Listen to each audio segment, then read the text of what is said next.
Maria, you just left the White House. How did it go? It go very well. It went very well. I'm very grateful for the opportunity I had to speak with President Trump, something I've been looking forward for a very long time. It was a huge responsibility because I did it on behalf of the Venezuelan people that appreciate so much what he has done for not only the freedom of the Venezuelan people, but I would say the whole hemisphere. What was your purpose when you went in there? Did you have a mission? Did you have something you wanted to accomplish when you were in this meeting, in this lunch with the president? Yes, certainly. First of all, I wanted to share with President Trump my profound trust in the Venezuelan people. And I told him that, please trust the Venezuelan people. We are people that love the United States of America, that share values, that admire the strength of your institutions, that want to live with democracy and dignity and justice and freedom. We want to have our children coming back home and work together for the security of the whole hemisphere. And I wanted to convey this to him and for him to know how much support and hope there is today in Venezuela regarding what he's doing in our country. This was a high-stakes meeting. What was your impression of President Trump?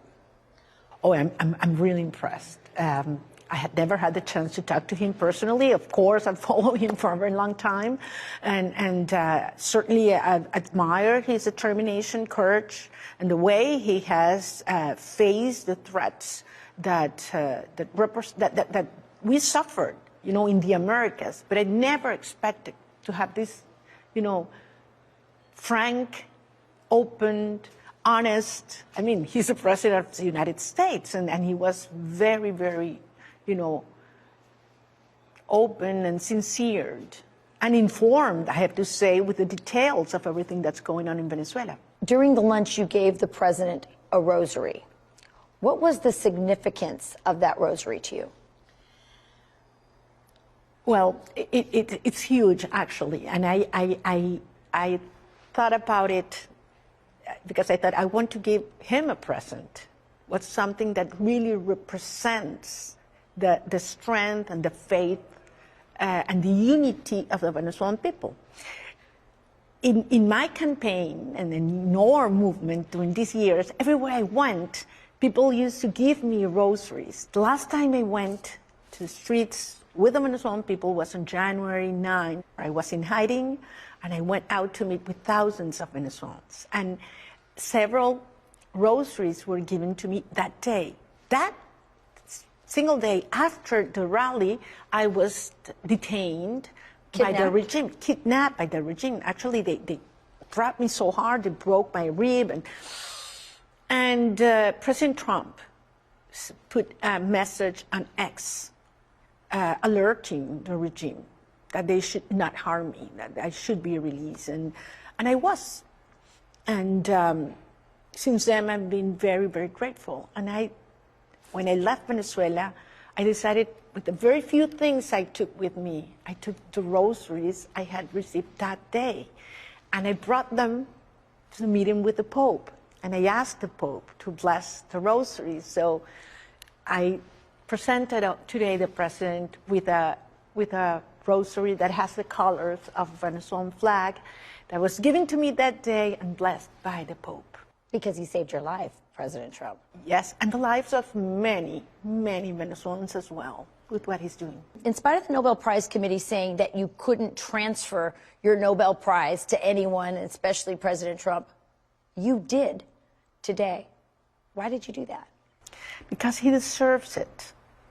And it was a very emotional moment. I decided to present the Nobel Peace Prize medal on behalf of the people of Venezuela. And I told President Trump where I found also inspiration to do that. And it happens that 200 years ago, General Lafayette gave Simón Bolívar, Venezuela's liberator, a medal bearing the face of George Washington.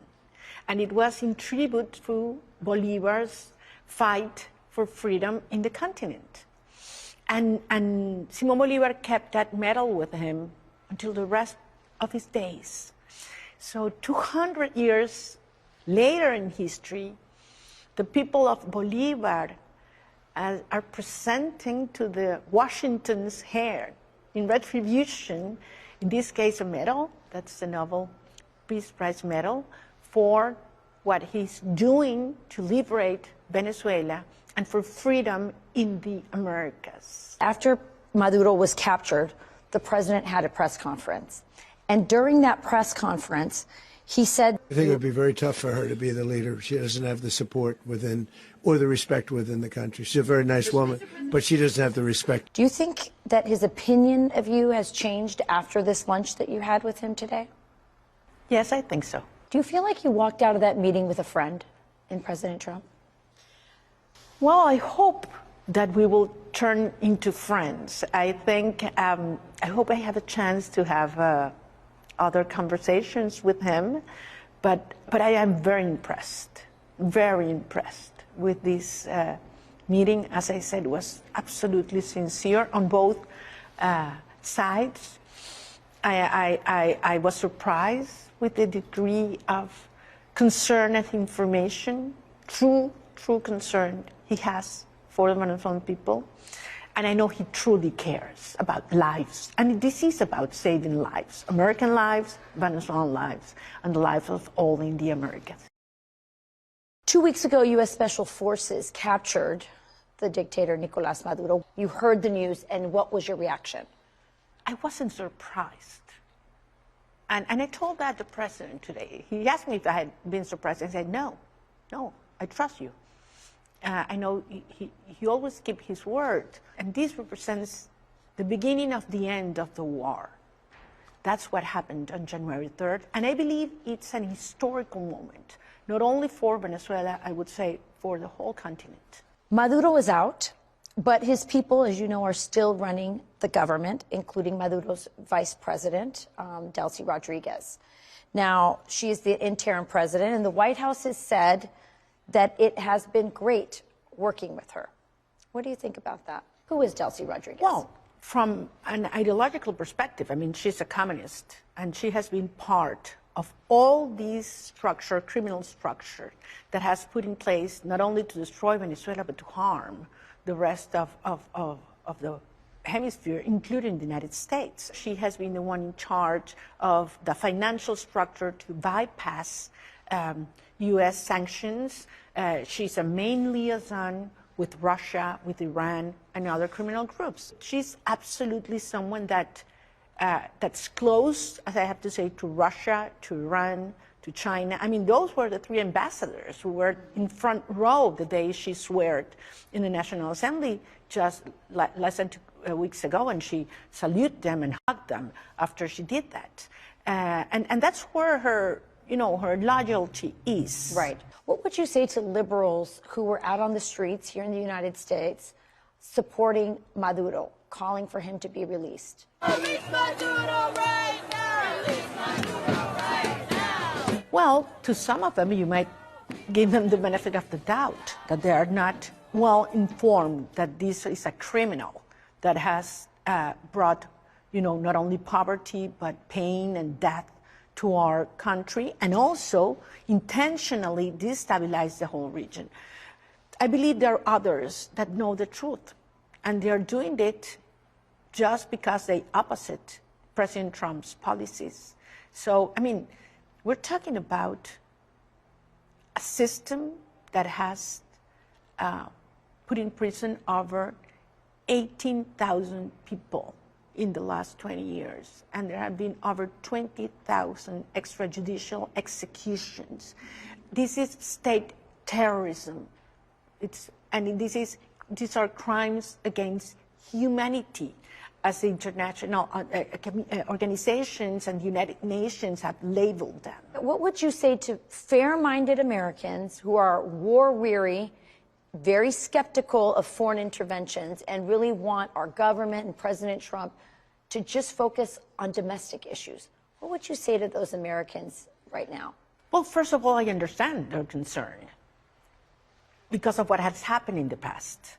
But we have to understand that what's going on in Venezuela is a domestic issue because it has direct consequences in the lives of American people. Explain. Not only because of the drugs that are being brought into the United States that create thousands of deaths annually, but because we're talking about a structure of criminal structure that has tentacles all along the Americas, and they are systematically undermining democratic institutions and Republican institutions. So this is about a real threat in the heart of the Americas. And imagine what it would mean, on the other hand, an orderly transition to democracy, not only huge business for American companies and employment in the United States, the possibility not only to develop oil, gas, rare minerals, this is huge for American business and employment, but also from a migration